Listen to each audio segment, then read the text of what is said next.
Hey everybody, today's guest is Neil Sanderson, songwriter, drummer, and backing vocalist for the Toronto, Canada rock band 3 Days Grace. Together, we break down the writing, recording, and inspiration behind the breakout smash hit single, I Hate Everything About You, taken from their 2003 self-titled debut album. Neil mentioned that the song was written around 4 a.m. in the band's old rehearsal space after a long night of practicing and drinking. It was one of those magic moments where everyone in the room instantly knew that they were onto something. In fact, it was the demo of the song that attracted fierce interest from several major record labels. Neil credits producer Gavin Brown with keeping the band focused and making each part of the song as strong as they could be. I told Neil that his drumming is very inventive and gives the song a swing that without just wouldn't be the same. It was really cool that Neil played a bit of guitar and piano as we combed through the song, showing that he is way more than just the drummer of the band. And this was the first episode of DeMakes a podcast where someone mentioned using an EBow on their recording. Don't know what that is? Well, stick around and find out. Hey, have you heard DeMakes a podcast? Hey, have you heard DeMakes a podcast? Hey, have you heard DeMakes a podcast? Hey, have you heard DeMakes a podcast? Well, hey, Neil, how's it going? I'm doing great. How are you? I'm doing great. Where are you? Are you in California? No, I am in Canada, actually. Oh, you're in Canada? Yeah, okay. I live pretty much right on Lake Ontario, just about an hour east of Toronto. Okay, so for some reason, my producer had been sending you times in Pacific times. I thought you were in California. I know you're from Canada, but I thought you were in California. Yeah, no, I do a lot of work with guys in California, but so much of it is done over the internet now. I go down there sometimes, and I love it when I do. But I'm up here like winterizing all the things I love right now.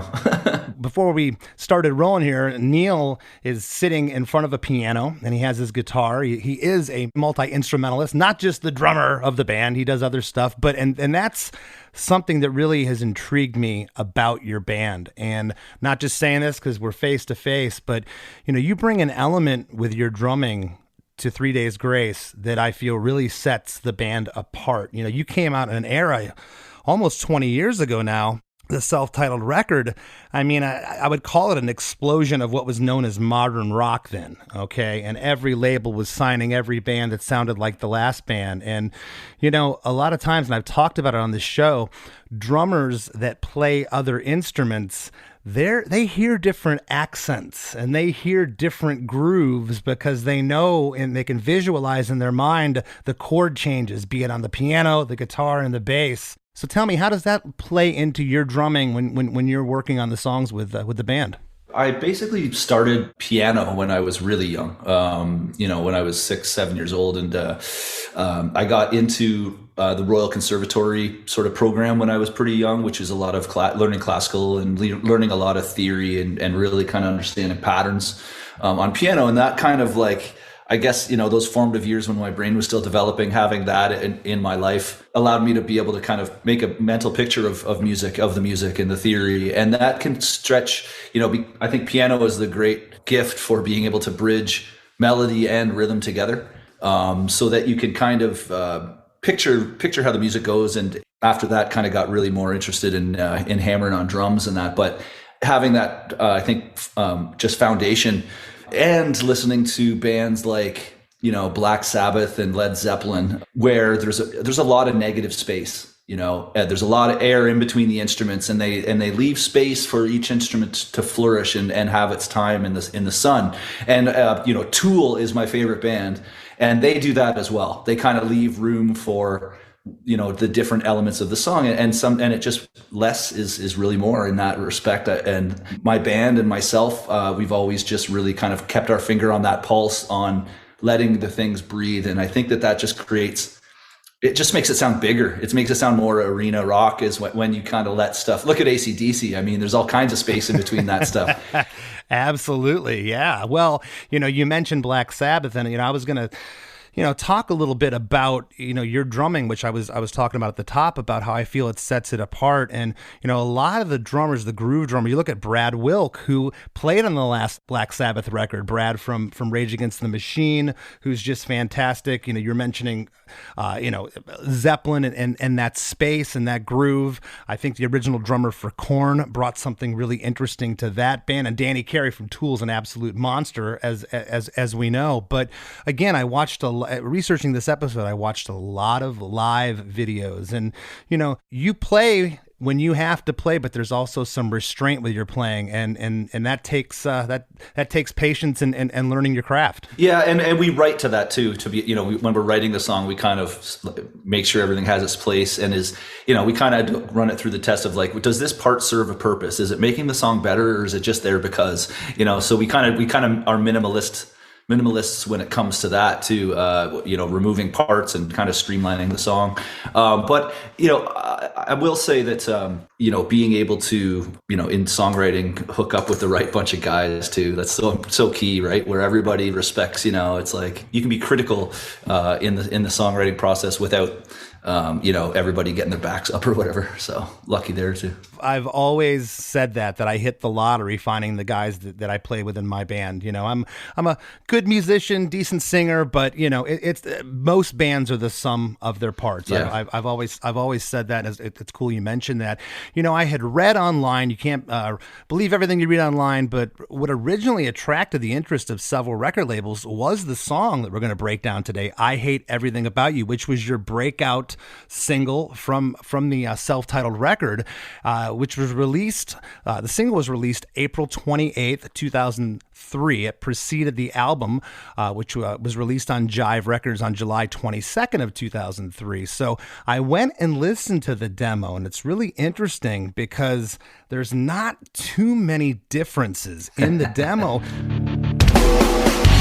I hate everything about you. Why do I love you? I hate everything about you. Was there anything lifted off the demo for the actual recording? Because it sounds like it. Oh yeah, yeah. Okay. Yeah, absolutely. So, where do you want to start? Because it was definitely a life-changing event for me. And yeah, I want to talk about when do you recall writing the song? Oh yeah, it was very vivid. It was actually a year before that, so it was around March of 2002, and we were in a studio downtown Toronto that was run by a dear friend of mine, Michael McCarty, who was president of EMI Publishing Canada at the time. And he had kind of been helping develop us, and signed us to a development deal kind of thing, and helped us kind of get off the ground, meet a producer and named Gavin Brown, and kind of gave us the keys to the studio. So we were just we'd stay up all night, and we weren't sober, and we just have this studio in downtown Toronto that we could hang out in and party in and mess around some stuff. So we already had 4 or 5 songs, already demoed out, and there were, and all of those songs made it on our first album. But this one particular night, it was like 4 o'clock in the morning, and we were sitting here going like, okay, we've got great material. Now is the time to we kept calling it the dagger straight to the heart. We don't have that song yet. We don't have that straight to the dagger straight to the heart, that just kind of hits you, and then and build out from there and make it interesting from there. And so the conversation was, what's the worst thing you could say to somebody, and think about who you in your life that you would picture. And it was I hate you, and it's well, more that's kind of not I fucking hate you. I hate everything about you. We're that's interesting. That's interesting. And we're but it's all doom, and who's, we gotta rein the ladies in here at some point. It's just but I still love you. And and we were that's not really interesting, but it's what if we start questioning ourselves? I hate everything about you. Why do I love you? And we were there's something really special about that. It's minimalist. It is that dagger to the heart. You're questioning yourself. It's very relatable. And so we had, this music sitting around that was, and I'll kind of demonstrate it for you. It's the riff and that I'll get to there, but it sounds kind of normal, the music, but it's really, when you break it down, it's not normal at all. The riff and the melody in the chorus, it's a lot of dissonance, a lot of seconds, and there's tritones in there. And so we kind of had that idea that was shaping up. It was like, sort of like, heavy rock song, sort of with some pop influences with the chord progressions, but a lot of weird stuff in and amongst it musically. We had that, and we had these two lines: "I hate everything about you. Why do I love you?" And we talked about the dissonant melody, which is a second, which is essentially, which isn't exactly the most pleasing thing on the ears when you play it like that, but when you play it like, and that is actually a tritone. That's the devil's interval. If you break it down, it's right. So we're playing a second into a tritone. We're singing a second to a tritone, which is like not really normal for for rock, So and then Adam just walked in there and used those kind of those dissonant melodies and sang it over the part that we had, and we were just like, oh, it was just like we kind of knew our lives were going to change. It was really like, and at like 4 a.m. in the studio. Well, it's funny you were talking about those tritones and stuff. It's something that your high school music teacher would tell you that isn't right. Exactly. That's not aesthetically pleasing. Yeah. So if it's, if you kind of listen to it,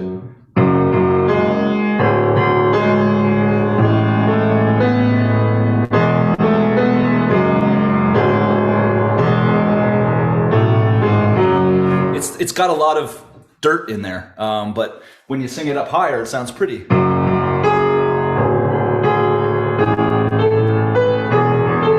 Suddenly it's like, a bird taking off. So here you are, 4 a.m, you're looking around, and everyone's like, you had that aha moment. You thought, because so many times on this show, Neil, people have said, we had no idea this song was just another one in the bunch. It just, we buried it number 9 out of 14 on the record, and then it became our signature song. But you guys thought there was something there initially. We knew, like, and we had the riff, and we wrote we just kind of kept going that night on really keeping it simple, and we kind of just wanted to make it conversational, just like, we're lying in bed, taking hits of something, and you're just sitting there going like, I fucking hate you, and it's very like humanistic. It's very humanistic. You're just kind of like pointing out a couple things, and then you like, suddenly I realize I'm looking at you going like, I hate you, but why do I love you? I don't get it. And that's pretty much it. And then we got to the second verse, and we're like, let's just repeat the first verse. Like, let's keep it, and we're sitting there going, can we get away with that? We're like, you know what? If Oasis, because if you listen to a lot of Oasis songs, second verse, same as the first.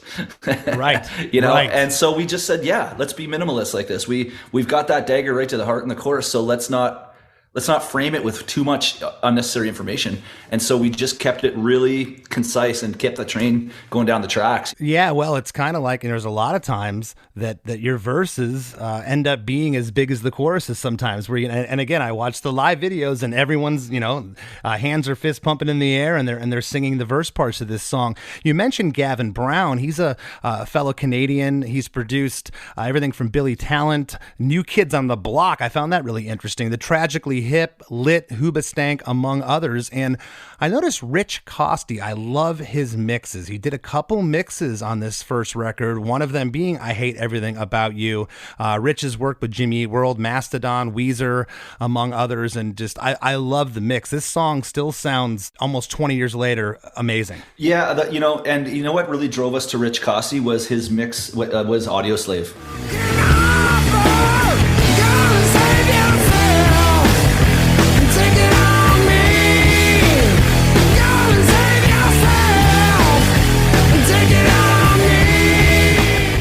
When it came on the radio, I was like, whoa, this sounds like bigger than anything I've heard. And so we looked up, it was Costy. So we're like, let's get him to mix this song. Yeah. That's awesome. Well, I want to jump into the track. It's 3 minutes and 51 seconds. And I've said this so many times on this show. Great songs that are arranged really well, it could be a 4, 5, 6 minute song. It won't feel that long. And I was really surprised. This almost clocked in at 4 minutes. It doesn't feel like it. Yeah. It's one of those. It's interesting.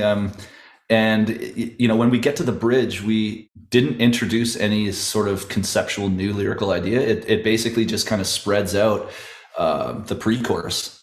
So it kind of what a departure that bridge is, though. Yeah, and that right there. Yeah, I think that a lot of the time musically we try to instill some sort of feeling of hope in the bridges. And that kind of that one kind of redeems itself and then kind of hits you over the head again at the end. And it is crazy. It's kind of, most of our songs are like under 3 minutes now. I don't know why we're all getting more impatient.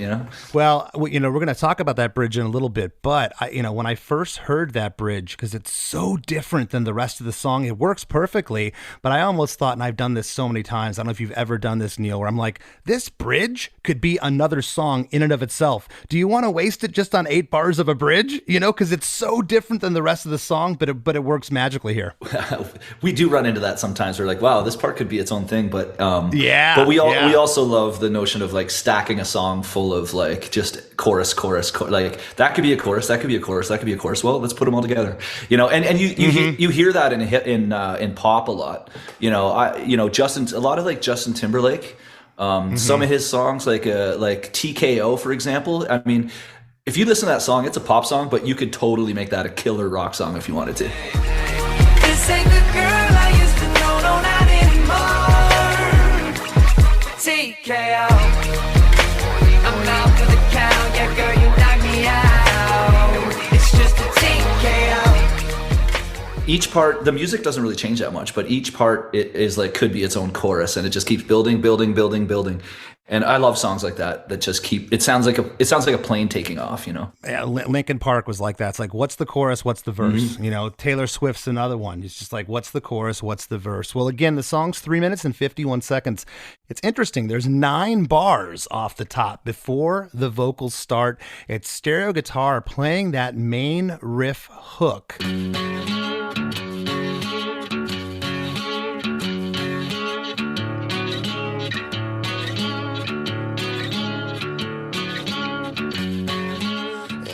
Is that an electric panned off left and an acoustic panned right? So that's an acoustic guitar from like the 40s. Really? Yeah, just mic'd up, and then we basically played that twice, and one of them we just put an effect on. Like I think we used like a harmonizer or something. Yeah, it kind of gridded it up a little bit, made it a little bit thinner and gritty. I think we nudged one a little bit, so it kind of feels a little. But the riff, like it's the same kind of thing as what I was talking about before with like dissonant notes and stuff. Like it's weird. Like we were listening to, like in the early 2000s, we were actually listening to some off the grid stuff a little bit, like Sunny Day Real Estate and like Caius, and like Adam was listening to a lot of Jeff Buckley, where it's all these crazy voicings and like really weird, but like, so it's the same kind of thing with this. I got a guitar here, it can kind of hack through it a little bit, but which is pretty simple.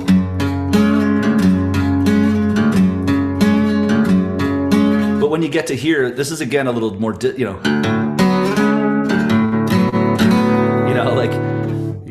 notes like that. At radio at the time in the early 2000s with active and alternative, you didn't hear a lot of songs starting with like the Love Boat like chord. Exciting and new, but so I think that's like, I think people kind of ears perked up because it was different in that respect as well. And it's that string bend too. Yeah. But it kind of, if you listen to like Sunny Day Real Estate, it's kind of like they have songs that are kind of like that, Absolutely. Well, we get into verse 1. And the first 2 lines, it's vocals only over those guitars. It's a double verse here. And then the second 2 lines, it almost sounds, and I'm calling them super processed drums join in for the next 2 lines. But was that your actual kit that you then processed, or that wasn't a sample, right? No. So basically, I think what we did do is we like took a chunk of my drumming and looped it to kind of give it that mechanic sort of Beastie Boys kind of feel, when it feels like it's tape cut up kind of thing. But no, what we do a lot of time with that is just take it and then we mute a bunch of the mics. So we keep a lot of like the room mics on, but we mute a lot of the close mics so it immediately gives it that hall sound. And then we just like squash it with compression or, I guess I don't know if Sound Toys existed 20 years ago, but that kind of, now you can just do whatever you want to it really with a one knob or something. But we never really. I want to build any drum loops. I always want to build them from stuff that I played, and rather than like going online and trying to find a cool loop or something to pop into the song. I'm not really into that. Right. And for the listeners, I like to keep things sometimes in layman's terms here, Neil. So you had mentioned you had mentioned nudging a little bit ago. And so for everyone listening, nudging is basically he had those guitars at the top of the song and they're kind of lined up and perfect. And if you just take one guitar and you put it a little bit ahead or a little bit behind, it's going to give this playful kind of back and forth. And that's what Neil was talking about there.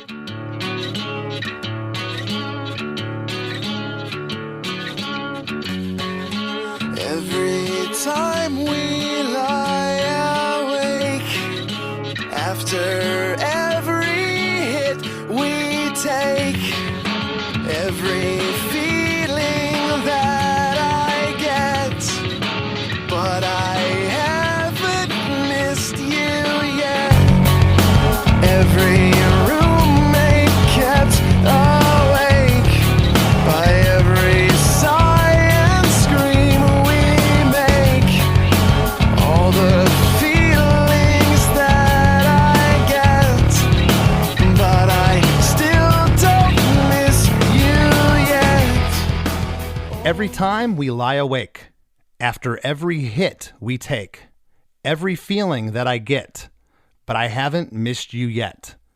Every roommate kept awake by every sigh and scream we make. All the feelings that I get, but I still don't miss you yet. And I'm not reading the next line because I feel the next line's a pre-chorus. I don't feel that's part of the verse. Sure. Yeah. The next line is the realization of all these thoughts going through your head. So, the individual is having all of these flashback memories, lying in bed, getting messed up, taking hits and fighting or whatever else that is that you're, screaming and all of that kind of stuff and keeping people awake and all of that sort of young sort of love. And we were inspired by the next line, but I haven't missed you yet. It's kind of like the individual is missing that person. But we actually there's a song the song is called I Ain't Missing You at All. Yeah. John Waite? I believe so. I ain't missing you at all. Yeah. Okay. Long distance line tonight. I ain't missing you at all. Since you've been gone away, I ain't missing you. No matter what am I. That song is set up that like they're that's tongue in cheek, like they are missing. It's setting up. It's kind of you're in denial that you're missing that person. So we took that influence for that. So it's like all these nights lying awake and all these times we had for better or for worse, all the fighting and fucking and whatever. But now I'm good. I don't miss you. And it's kind of that vibe. Well, this is great. We've talked about Black Sabbath, Sunny Day Real Estate, and John Waite all in the same episode. This is going well, Neil. When we get to the line, every roommate kept awake. That's when the full drums, the electricity comes on, and a killer pronounced bass. It's kind of distorted, the tone, and it is just massive.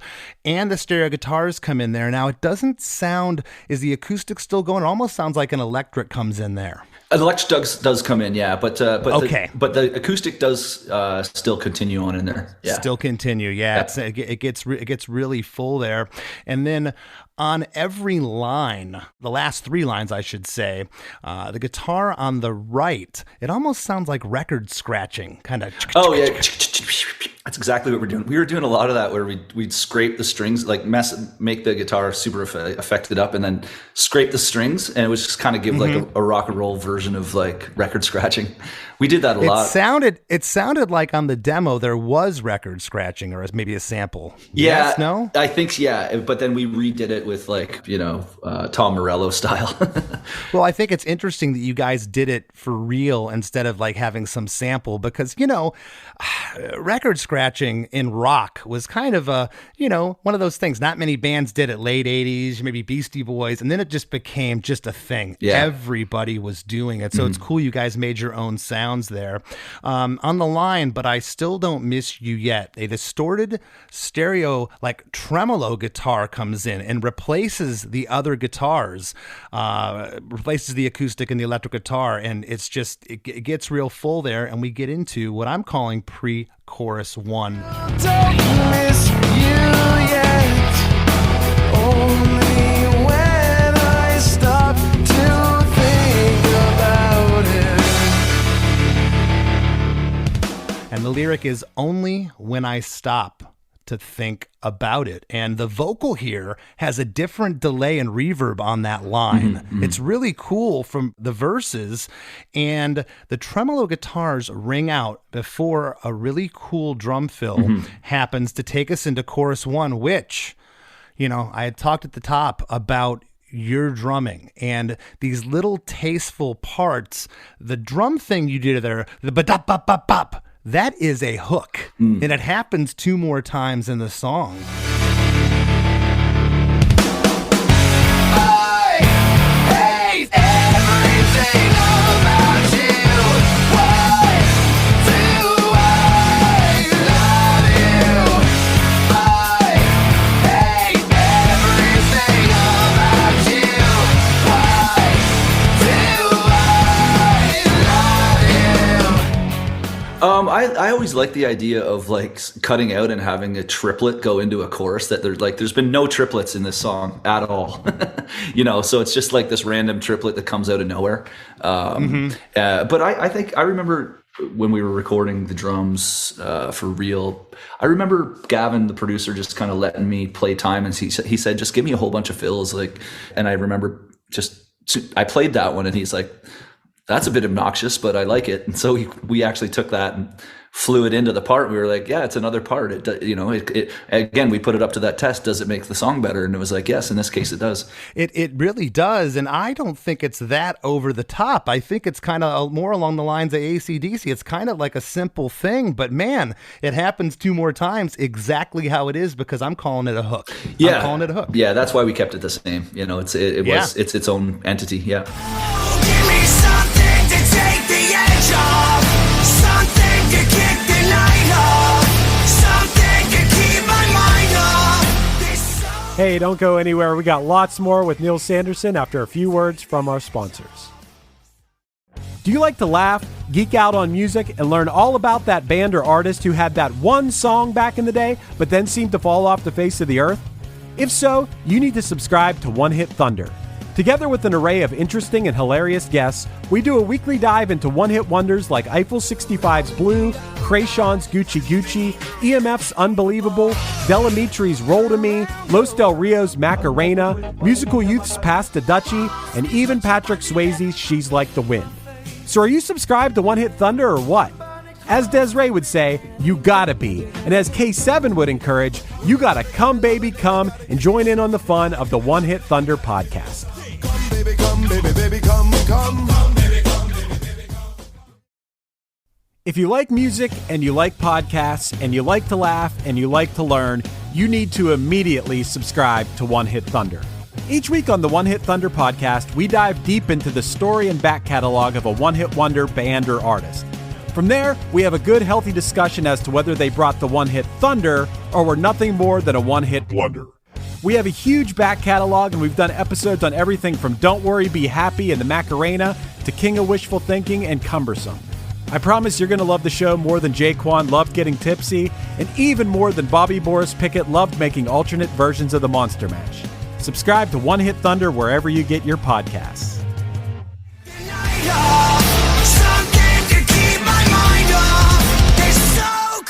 And now, back to the show. Well, chorus 1, the lyric is, I hate everything about you. Why do I love you? I hate everything about you.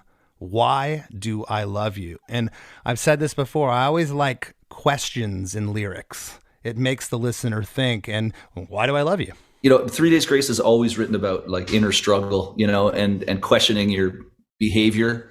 But also with having that hope, in a lot of our other songs that things are going to get better and you're going to find a way through difficult times. We get harmonies on the word love you on line 2, and on line 4 we get a harmony, and it's a really cool, it's like it's eerie. It's like I almost feel like there's a unison one in there as well. Yeah, there's like we call the one a goat boy, the one that's really high. Yeah. When we were soloing it, it sounded ridiculous. It sounded like a super high falsetto goat boy sound. But I remember like Gavin pushing Adam to make it weirder, like love you, like that. And it was just and the weirder he made it like that, it kind of just sat in there and stuck out a little bit more. Well, from the live videos, I know you sing. Did you do any backups on this? I didn't on the record on this one. No, I didn't sing. Most of for the last 10 years, I've done a lot of the harmonies in the studio. But this one, we were, pretty stark on harmonies back in the day. I think we use a lot more harmonies now than we used to. Well, the vocals here in the chorus, and I don't really pick up on it in the rest of the song. Again, we get that different delay vocal treatment on the pre-chorus line, but it sounds like the vocals are doubled here in the chorus. Oh, yeah, definitely. Yeah, we do a lot of vocal doubling, and there's probably a low octave in there tucked in too. We do that a lot. Mm-hmm. Yeah. That low octave is a thing that I learned from Howard Benson, whom you guys worked with numerous times over the years. Yep. He would do that. And the first time he did it, he did it in Pro Tools. He messed with my vocal and he played it back and he's like, can you sing that? I'm like, yeah. I'm like, that's really weird. He's like, yeah, well, you're not going to hear it. You're just going to feel it. I'm like, what are you talking about? And it really adds that depth and layer to the vocals. Well, the vocals are doubled here. Stereo guitars are now super distorted and heavy, playing syncopated rhythms locked in with that bass guitar. And right out of this, we get a re-intro, same as the top, slightly overdriven stereo guitars. And on bar 4, there's a guitar panned off left that does a cool like little arpeggio noodle thing. It's great.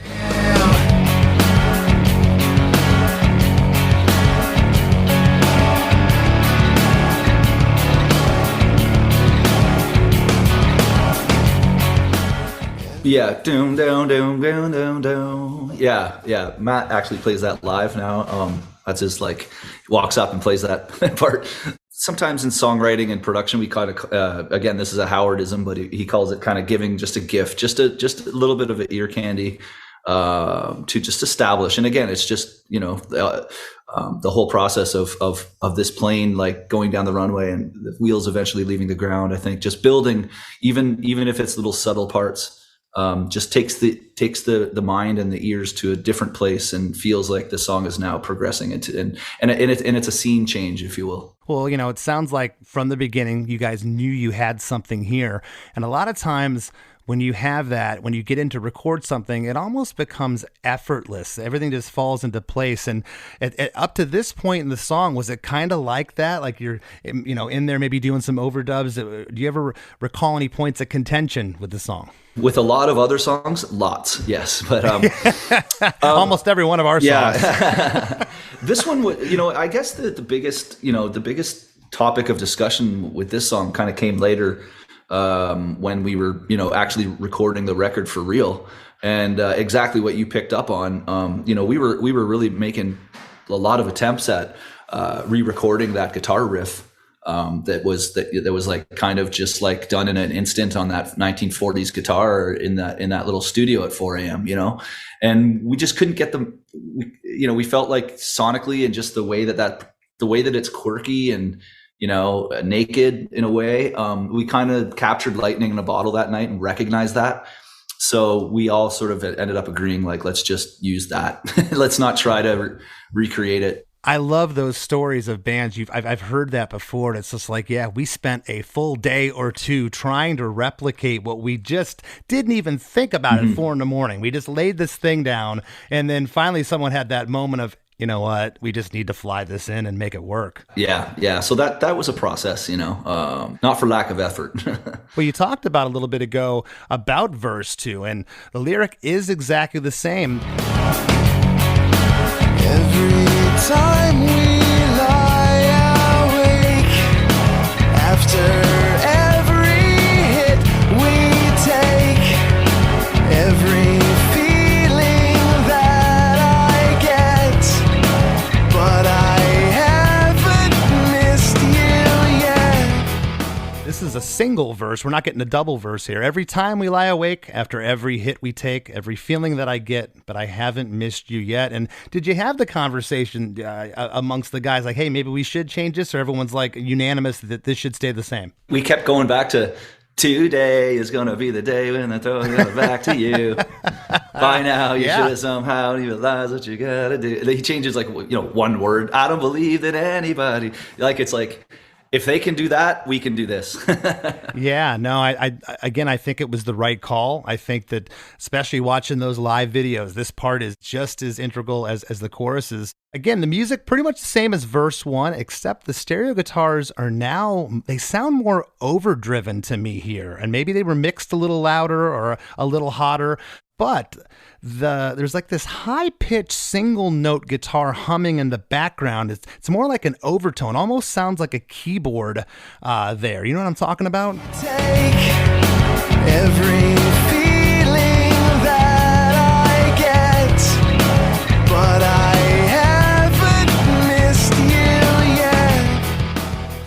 Yeah, I'm pretty sure that's an EBO. And really? Yeah. So, for people that don't know, EBO is a little device, battery powered device you put on, like you resonate on the string of a guitar, and it's basically vibrating at a really high frequency, and it inherently makes the string vibrate at that frequency.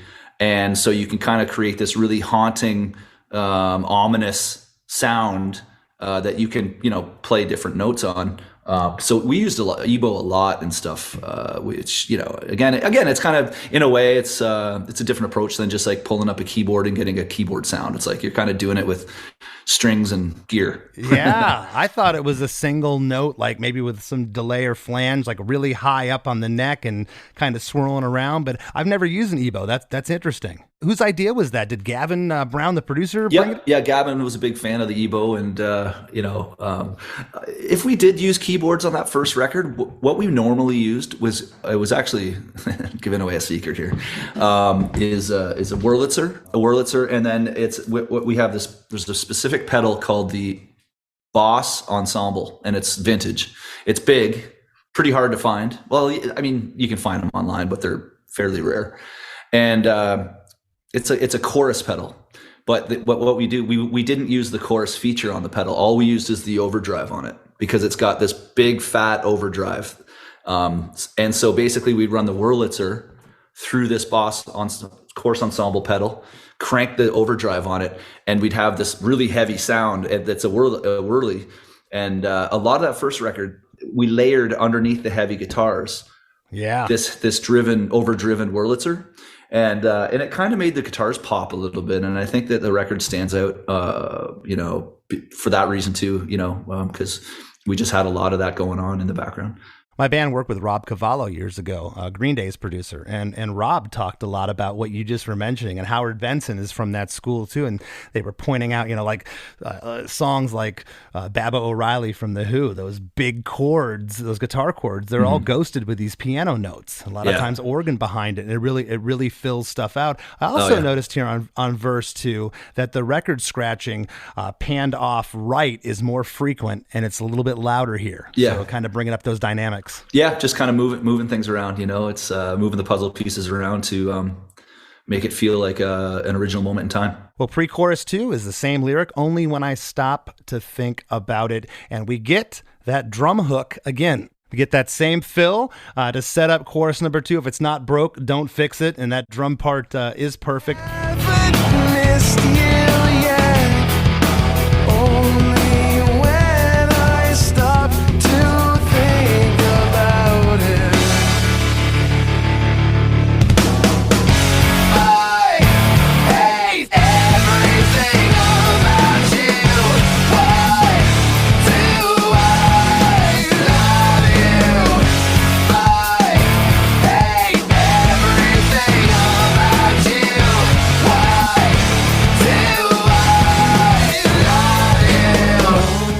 chorus is identical to chorus 1 lyrically. We get those cool harmonies on Love You again before we get into the bridge, which is just, this is a whole complete sonic departure, a different thing that I talked about a little bit ago about this sounds like a song within a song, this part. It just takes you someplace else, so that last chorus just really hits.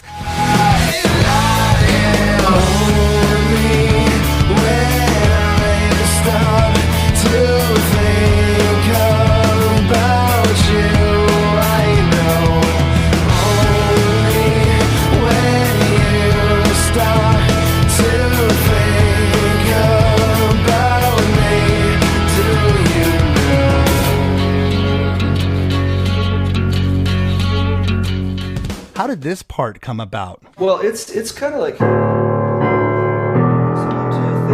I mean, it's just kind of, it sounds vulnerable, like just because of the music, like, only when I stop to think about you and I know, it's kind of pretty. Only when you stop to think about, do you know, it's, and it just, it actually lyrically throws it back at the other person, like, do you think about me like this too? Like, are we on the same boat? Are we, it's kind of this tragic, love story, I guess. So, like, finally at the end of the bridge, he throws it back and goes, like, when you think about our situation and what we were and what we are today, like, do you feel like you hate me too? Is this feeling mutual?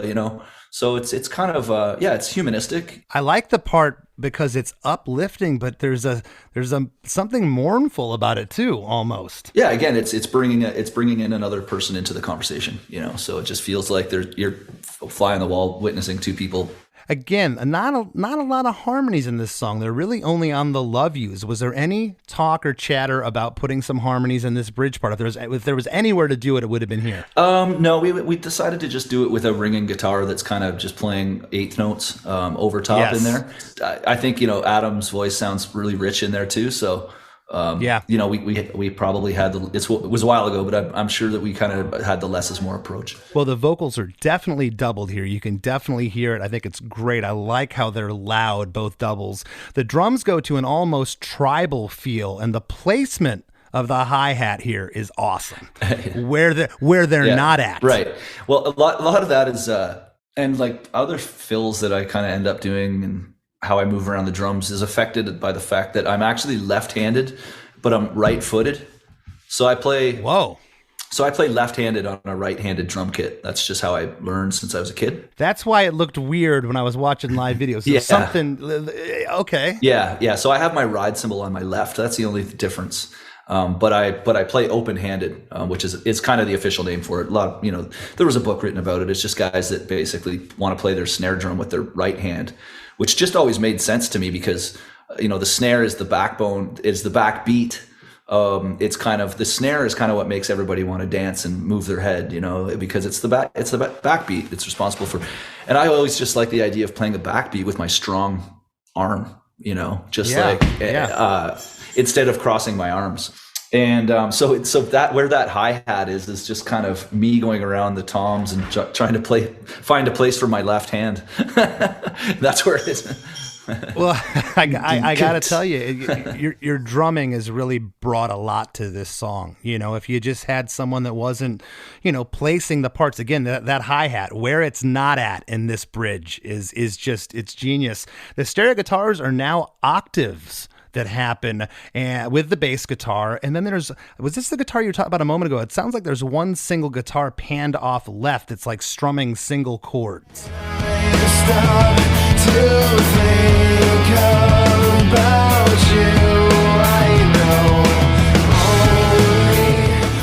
Yeah, I'm trying to think. I guess they are playing octaves, aren't they? I guess they're moving. Yeah, I think that's what I was talking about. Yeah, I guess it's eighth note octaves kind of going. Yeah, right. And then on the other side are just like whole notes. Yeah. Well, coming out of the bridge, we get 4 bars of just that clean acoustic guitar, and then right at the end of it, we get the drum hook again, which sets up the chorus.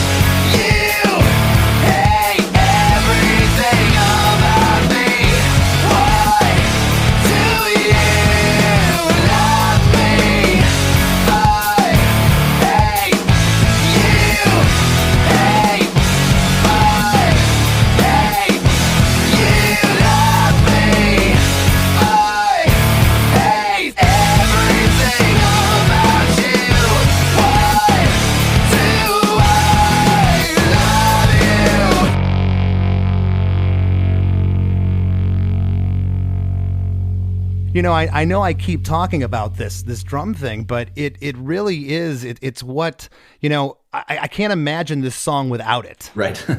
Yeah. No, I mean, we just kind of, when we got to this point in the song, we were like, let's just land. We don't need to, you know, we've engaged and compelled people to listen this far. Let's just finish it out. Yeah. You're also a player, okay? Was there any thought of, but yeah, I could really do a crazy fill into chorus 3, or did you all just decide, hey, this is what it is? Yeah, no, back in the day when we were kind of, we were sort of, we believed in kind of simplifying in the studio and then reserving the live show to add like stuff. So what I play live is that's where I add a lot of flourish stuff. I mean, the new record is a lot busier drum wise, but back in the day, Gavin was a big believer of just, 3 chords and the truth, and you don't need to put on a drum clinic every song. You know what I mean? That's impressive that you had that restraint as a younger musician. Not a lot of younger musicians do. Yeah. This is my big record. I'm going to show you I can play. Yeah.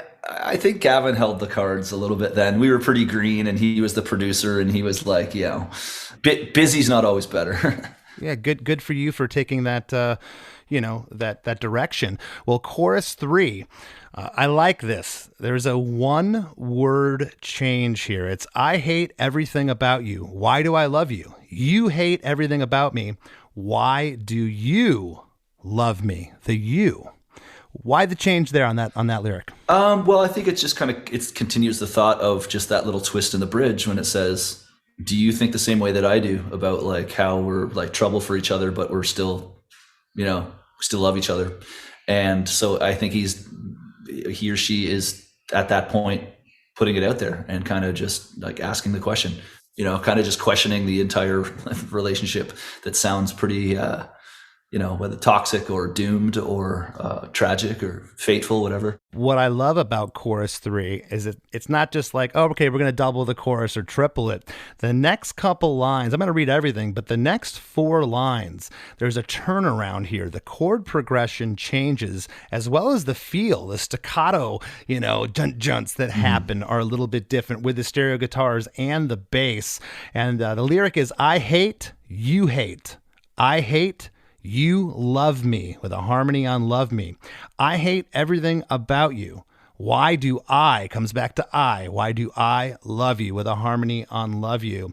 And on the last 2 lines here, I hate everything about you, it's back to the regular staccato strumming pattern and progression. So it just diverts on those 4 lines previous to it. At the very end, it just ends on this big distorted bass note. It's just, kind of puts an exclamation point on everything. Yeah. We thought that was just a different way to end a song. Just like, instead of having a big crash and like a big, ta-da moment, we were just like, and the bass has that really distorted sound. And the band cut out and the bass just ran. I think that was just a happy accident. We're like, that's cool. That's different. We're always just trying to find something, even if it's just a little minutia, something that's just a tiny bit different, and put a bunch of that stuff together, and the craft is truly to try to take all those different little nuances and make it feel from a distance like concise and like an earworm, but without it being just like, normal or generic or whatever. We always try to find the little dichotomy that can just weird it out enough that when you dive in deep like we are right now, you can kind of uncover them. Well, I got to hand it to you guys. This song, it sounds like it could be released today and it wouldn't sound out of place on the radio. The production, everything about it. It's fat. It sounds great. You guys hit it out of the park and you should be proud of it. Thanks very much, man. I really appreciate it. It was, it was the moment my life changed. We had that demo done within a couple days. And the guy working with us, he basically said, well, you guys did it. He flew down to New York City and had the meetings, and we had, my life changed. We had to move to downtown Toronto because we were getting all these labels coming up to see us, and there was a bidding war from record labels. And I had just graduated from college for like electrical engineering, and it was a whirlwind, and my life changed forever that night. That's awesome. Well, congratulations. And before we break, is there anything you'd like to leave the listeners with? What's going on with you guys? We're hitting the road really hard right now. We just had an epic 6.5 week American tour, which was just great. It's so great to see everybody back, and there's an epic energy, like it's electric in the concert halls and stuff. And so we following that, we did a big European tour. We have a new, we filmed a video for our new single, I Am the Weapon. We filmed it in Budapest, Hungary. And it's coming out in a matter of days. And I'm about to get on a plane on Monday and fly to the other side of Canada and start a Canadian tour. So we're just really in heavy touring mode. And when I'm not busy with that, I'm a partner in a record label, Judge and Jury Records, with Howard Benson. And we are, we've got lots of stuff we've been co-producing together, doing some metal. We've got a song out right now with Starset, Breaking Benjamin. So yeah, between that and 3 Days Grace, it keeps me busy, but it still doesn't feel like work. It's my passion to this day, Right on. Well, hey man, with everything you have going on, I really appreciate you sitting in today. Absolutely, man. Yeah. Thanks a lot. Appreciate it. I was the target, I was the mission. You had the power, the ammunition. Now I'm the message. This is the lesson. Here in the present, I am the weapon. Now I'm the message. This is the lesson. Here in the present, I am the weapon. Your concept of love. Hey everybody, I hope you all enjoyed that episode with Neil Sanderson. The song you were just hearing is 3 Days Grace, I Am the Weapon, which is the song that Neil just mentioned there at the end of the conversation. We got to take a quick break for a word from our sponsors, but we'll be right back with lots more Chris DeMakes a Podcast. Hey, this is Scott from Fly on the Call. Each week I speak to a different musician, whether they're in an established band like Silverstein or the Wonder Years, or a band on the rise like Spanish Love Songs, Origami Angel, or Meet Me at the Altar. We discuss music and lyrics, the successes and challenges of being in a band, and more, as we get to the core of each artist. The show features musicians of diverse genres and backgrounds, so there's always a chance I'll be talking to your new favorite band. Listen and subscribe at soundtalentmedia.com. As we near the end of the show, here's a band you might not know. Welcome to this week's Band You Might Not Know. If you'd like your band to be considered for Chris DeMakes a Podcast, all you have to do is email your best song via MP3 only and a short bio to bandyoumightnotknow@gmail.com. This week's featured artist is Rail Splitter, a DC-based punk rock band inspired by the gruff, yet melodic sounds of Leatherface and Jawbreaker. The band consists of Drew Butler on lead guitar, Christian Golden on lead vocals and guitar, Hampton Mayer on bass and background vocals, and Billy Maher on drums and backing vocals. Here's a snippet of their song, Rapid City Sister. Guess I turned out to be that kind of person you. Well, I can call. Where should we go? Hell, I don't know.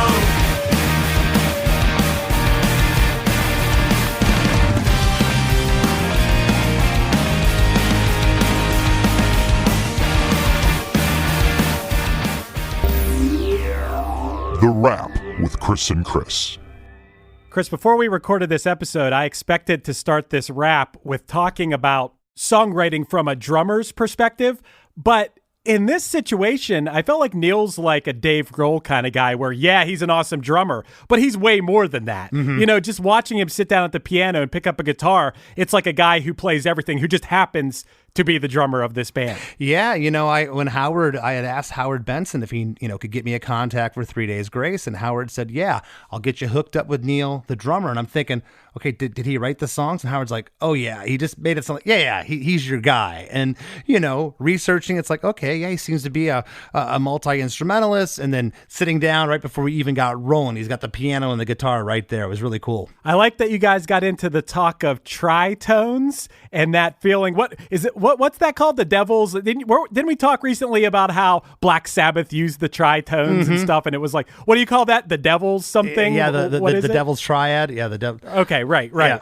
And that sort of sound, when he was playing that, you know what it kind of reminded me of? Kind of from the same era as this song. I feel like there's some Incubus songs that use that. Yes, it's cut from the same cloth. Exactly. the triad, the devil's triad, or whatever it was called, that back in medieval days, you couldn't play that like in church. They wouldn't let you. Okay, it was looked at as like, you don't. It's a no. You don't do that. I mean, it does sound kind of evil. Slayer made a career out of it. Right. And that's what's wild about music, is there's certain sounds. I wonder, man, if we didn't have any sort of preconceived notions about the way things sound and the way they make us feel, if we had nothing, if we would still feel that sort of ominousness of those chords. Would we still feel that? I think maybe we would, just inherently. Yeah, well, it's kind of like I've always given the example of, watching the scariest horror flick with the sound of muted. It's just, sound just does something. It just really brings things to life. And it's a really interesting song. I was careful with my choice of words at the top when I was, first started talking to Neil. But, I said there was a lot of modern rock bands coming out around the time that these guys did. It was kind of in between new metal, and it was kind of like the next thing. Things were still detuned and whatnot. It had that modern rock, I guess, sound, if you want to call it that. But I always felt like these guys were a little bit set apart, and a big part of it with this song is Neil's drumming. It's not just your cut and paste drumming. There's a lot going on here. Hey, one thing I don't think you touched on too much in this episode, but we have to mention, this song is enormous. This song is so huge. It's a little bit removed from our punk rock scene, especially at that time. You've talked a lot about being in the van in this era a lot, or, bus for you guys, van for me, but being kind of removed from what is a little bit more mainstream and popular. But when I look at this, dude, on YouTube, the video for this was close to 400 million plays or something. I was like, holy shit. Oh, yeah. This is gigantic. Yeah, no, yeah. They're a massive band. And yeah, this song was huge. I remember it when it was on rock radio. It was everywhere. And, now today you're still hearing it on, I don't even know what you would call it, maybe a classic alternative rock or something, but you'll hear this song sandwiched between Nirvana and the Chili Peppers. It's just part of it. Absolutely. I hear this song if the X is on in Pittsburgh. You still hear this song probably in regular rotation. Yeah, and these guys have had numerous hits since. I mean, big songs. But I'm glad he wanted to talk about this track. It was their breakout song, and there was a lot here. Yeah, for sure. Hey, I love that. That's the second time that John Waits, I Ain't Missing You at All, or whatever that song has been brought up. You remember who brought it up last time? Oh gosh, who was it? I know who it is. I don't remember. It wasn't Mastodon, was it? No. It was Brendan from Wheatus brought it up. That's right. Because he referenced that song and then something completely on the other side that was AC/DC or something, what he was going for in the mix of Teenage Dirtbag. I remembered that instantly. I love that song too, John Waite. And you brought up Holly Knight at one point. Maybe you brought her up after we were off mic, but she wrote a John Waite song at some point too. Everything comes around, man. Yeah. No, if we keep doing this podcast long enough, it's like the 6 degrees of Kevin Bacon. Everyone's gonna know everybody, Yeah, for sure.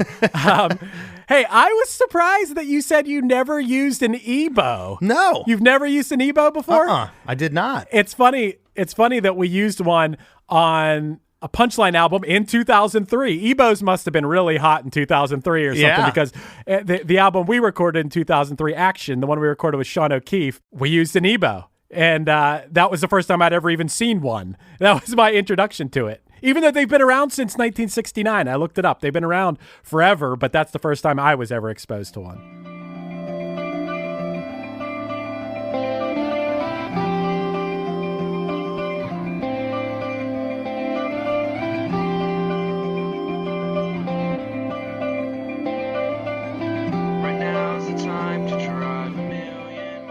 Hey, and one other thing I thought was cool in this episode was the talk, because I've definitely experienced this a lot of times in my own bands where there's one small part that happens in a song and you're like, that could be an entire song itself. If you looped that cool part, that could be a whole other song. And sometimes it feels like a waste to use it for only 4 or 8 bars of a song, but then it's like, it's in there. It's cool. We can't take it out. I thought that was a cool thing to bring up to him, you know? Yeah, this bridge part could have been like a big ballad, I think, for these guys. You know, It kind of has that quality about it, but it was a great departure. I love where the bridge goes. It's completely left of everything else that's going on here, but it all ties back in with that reintro of that guitar part and Neil's drum hook, which again, I think they had some restraint as young musicians to be able to say, hey, we're not, because he's a player. He could play a lot of stuff, and he's just like, nope, that's the drum fill. It's 3 times. It's the exact same thing. We're not messing with it.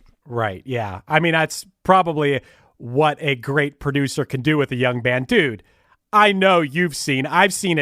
I've seen it so many times, countless times, where you're playing with either a young band or, a band who obviously has had no guidance, where it'll be a 4-piece band. Every member is just trying to show off the entire time. The bass player's overplaying, the drummer's overplaying. Everyone wants to be Travis Barker. I remember that especially 15 or 20 years ago. Every local band, the drummer was dressed like Travis Barker and trying to play like Travis Barker, just overplaying. And to have a producer be able to say like, yo, chill out, think about the song. Don't just be thinking about yourself. I think that's important to a great song. Absolutely. And you know what else is important, Chris? That would be the After Party podcast, the podcast that we do for our supporting cast. How did you know? Jeez. I just know these kind of things, man. Man, I'm going to stop even trying to trick you anymore. Well, I'll tell you what. Tell the listeners what it's about. So our supporting cast, it's basically, I say this every week, it's kind of like a Patreon. Basically the same thing. If you go to chrisdemakes.com and sign up, for the cost of buying me and Chris a coffee or a beer once a month, you'll get a bonus episode every week, plus a giant back catalog of bonus episodes, plus, and most importantly, you'll be supporting the podcast that you love. If you want to help us continue making this podcast, which we love doing, but does require a lot of effort and time from Chris and I, then your $5 or $10 per month goes a long way in helping us continue to make this pod. That's right. We appreciate each and every one of you guys out there listening. You are who makes us successful, and success for us is continuing to get killer guests, and we like to talk about our killer guests, and a great place to talk about that and a whole plethora of other music-related stuff is in the Chris DeMakes a Podcast Facebook group. Please head over there and join us. With over 4,500 members, it is awesome. It is constantly alive over there, so go join that and give me a follow on Instagram at LessThanChrisD if you already haven't. And I want to thank this week's guest, Neil Sanderson, for sitting with us, and we'll see you next week. Hi, this is Chad Nicefield. And this is Justin Press. We're the host of Making Waves, the Shiprock podcast, a part of the Sound Talent Media Podcast Network. We're inviting you to sail away with us on an epic journey in musical enlightenment. Every week, we bring you only the best artists in rock music and discuss everything from the cruise to the stage to the saga of being a professional recording artist. We'll have lots of special guests along the way, so tune in every week. Your stateroom is available every Monday morning, so welcome aboard.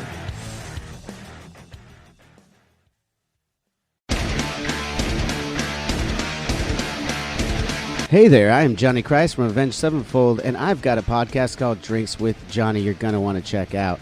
I sit down with a bunch of different people from all different walks of life, from professional wrestlers to actors, comedians, fighters, musicians, everything in between. I'm just looking to make some friends and have a good time doing it. So if that sounds like something you're into, go check out Drinks with Johnny, streaming everywhere now.